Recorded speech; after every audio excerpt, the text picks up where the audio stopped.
Čaute, pozdravujem vás z ostrova Tenerife. V dnešnom videu si ukážeme, ako sa dá aj na telefón spraviť super fotka a ukážeme si niekoľko takých bodov, ako tieto vaše fotky z telefónu vylepšiť. Takže tá najdôležitejšia vec hneď na úvod. Naučte sa pracovať so svetlom. 90% ľudí fotí fotky na práve poludne pri modrej oblohe, kedy je slnko strašne vysoko nad nami a s tým svetlom nevieme na tých fotkách nič moc spraviť. A preto je najfotogenickejšie a svetlo, pri ktorom sa najviac môžete hrať pri západe a východe slnka. Ja osobne mám najradšej hodinu pred východom slnka a hodinu po západe slnka. Foťte vaše fotky ináč, aby ľudia rozoznali vaše fotky. Rovnako to záleží aj od počasia. Choďte fotiť, keď prší, choďte fotiť, keď sneží. Takých fotiek je naozaj minimum.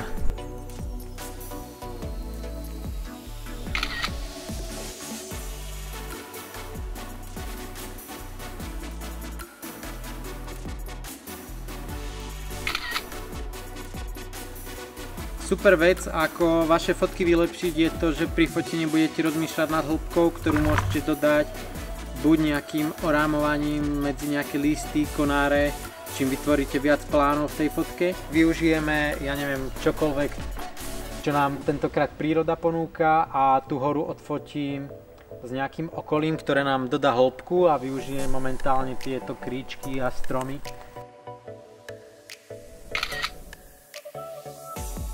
Alebo nájdete nejaké zaujímavé popredie, ktoré rovnako fotke dodá hĺbku. Ja tu teraz mám takéto kríčky s lávovými kameňmi, tak sa budem snažiť nájsť nejakú buď zaujímavú štruktúru, alebo zakomponovať ten malý ker do fotky.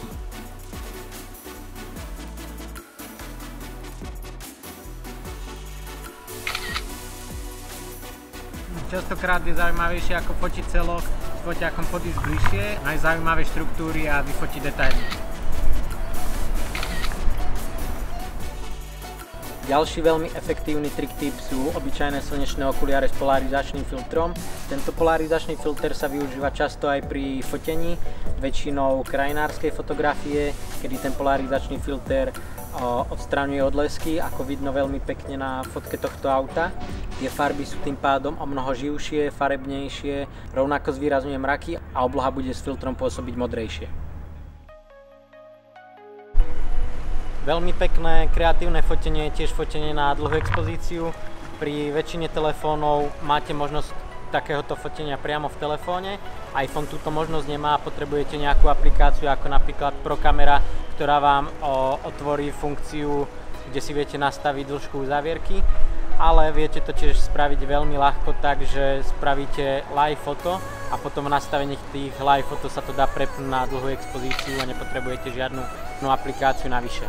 Dlhá expozícia vám práve ponúka možnosť zachytávať tú scenériu pred vami dlhší čas a tak vytvoriť kreatívne zábery napríklad s rozmazaním vody alebo svetiel aut.